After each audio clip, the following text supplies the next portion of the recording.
It's Wednesday, the 9th of March. Good morning, Europe. Let's bring you up to date with the latest on Russia's war in Ukraine.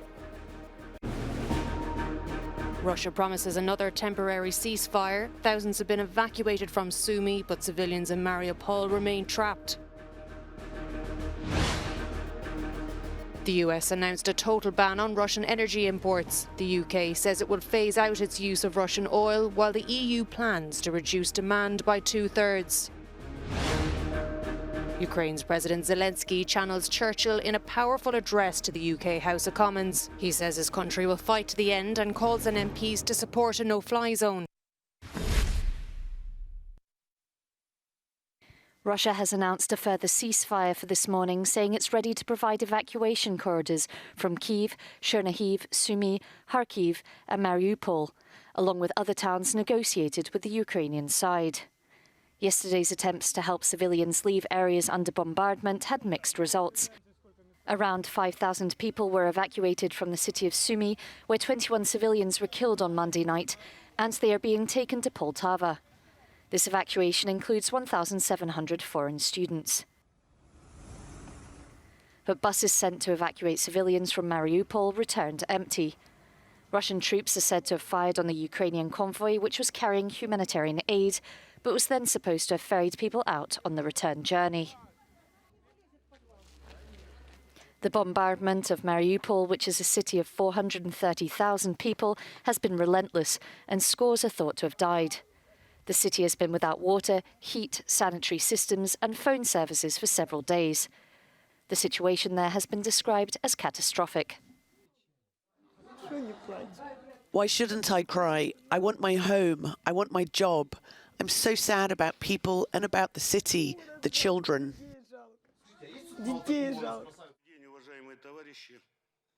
Both sides have blamed each other for the ceasefires not holding and for misinformation about the humanitarian corridors. A senior Russian commander has now suggested setting up a hotline to coordinate evacuations.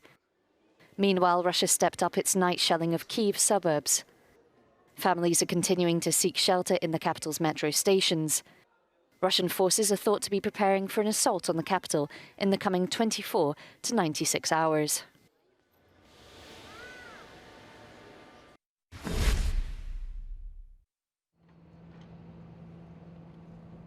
An apparent offer by Poland's government to hand over its MiG-29 fighter jets to the US as part of an arrangement that would allow them to be used by Ukraine's military has been rejected by the Pentagon. State Department Press Secretary John Kirby said, "We will continue to consult with Poland and our other NATO allies about this issue and the difficult logistical challenges it presents, but we do not believe Poland's proposal is a tenable one." Ukraine has been pleading for more warplanes, and Washington has been looking at a proposal under which Poland would supply Ukraine with the MiG-29s and in turn receive American F-16s to make up for their loss. Ukrainian pilots are trained to fly MiGs. But Poland's decision to air the idea publicly has taken US officials by surprise. The US is very aware that such decision will be a morale booster for Ukraine as Russian attacks on its cities deepen the humanitarian catastrophe. But it also raises the risks of a wider war.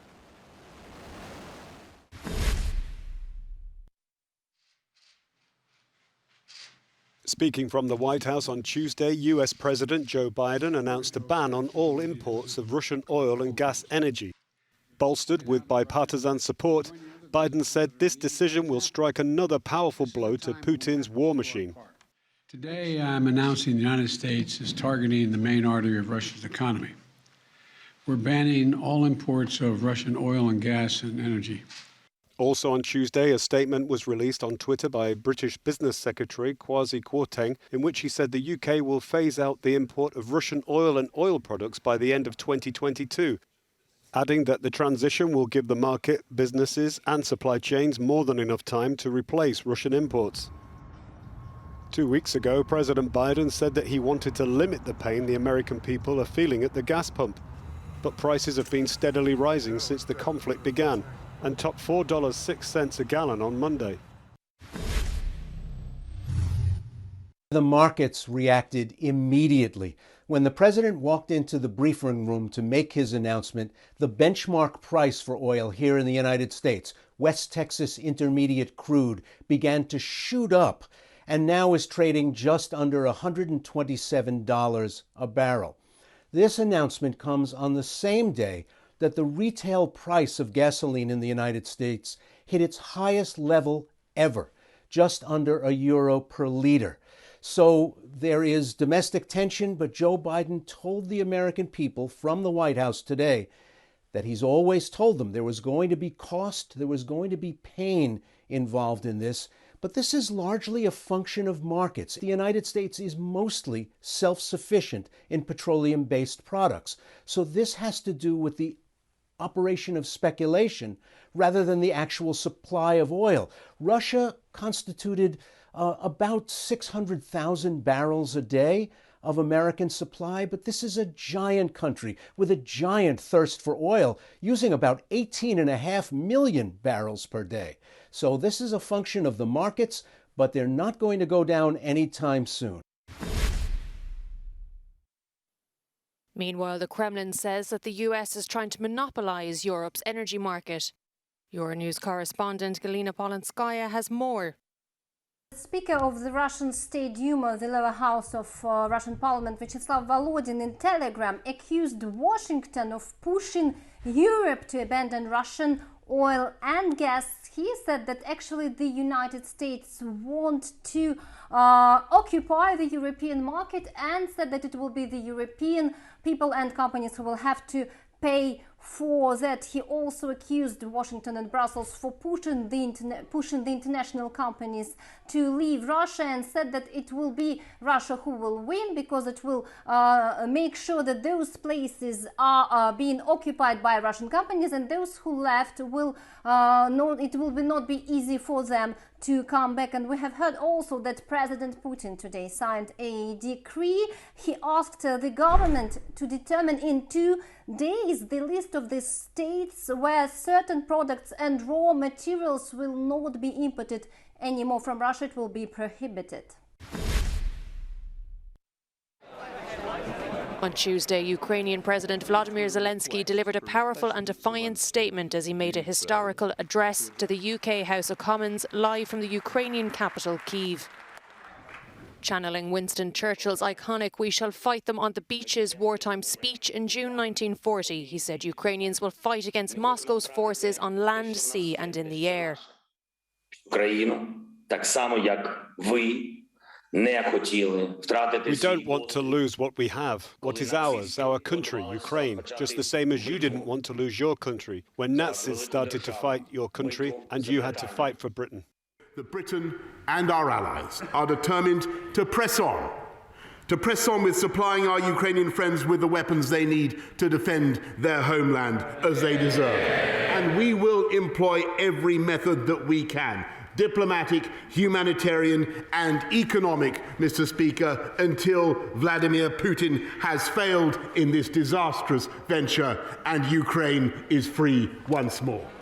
President Zelenskyy's video call to the House came as the government faces mounting criticism over its visa scheme for Ukrainian refugees, and amid calls for Britain to do more to help people fleeing the Russian invasion.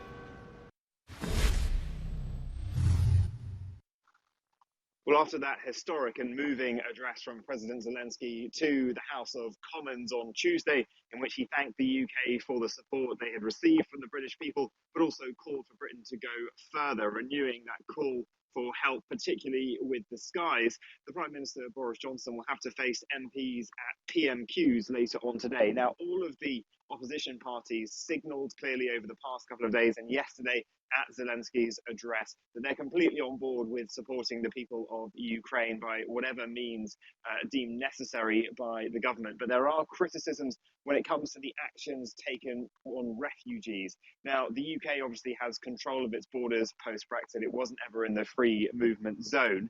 And what they've said is that if you have a family member who is resident here in the UK and you're a parent, a child, a spouse, you can come to the UK and get a visa. But it's those visas which are taking the time. Only a few hundred have been issued for what has been over 15,000 or so applications. So MPs now of all sides saying the government needs to get its act in gear, needs to make it easier for people to come, take away the bureaucracy. There's another scheme that's been mooted where maybe businesses can sponsor people, but that's a long way down the tracks. And what you're seeing as well is people turning up to come to the UK who have these visas and are eligible for them. They need to get them processed, and there are accusations that the Home Office is putting out some perhaps false or misleading information, because people have been turning up at Calais only to be told they can't be processed there. They need to go to the likes of Brussels or to Paris, giving them an even bigger headache after what has been a traumatic escape from a war-torn country. So the Prime Minister will face serious questions at his weekly PMQs. Vincent McAviney, Euronews, London.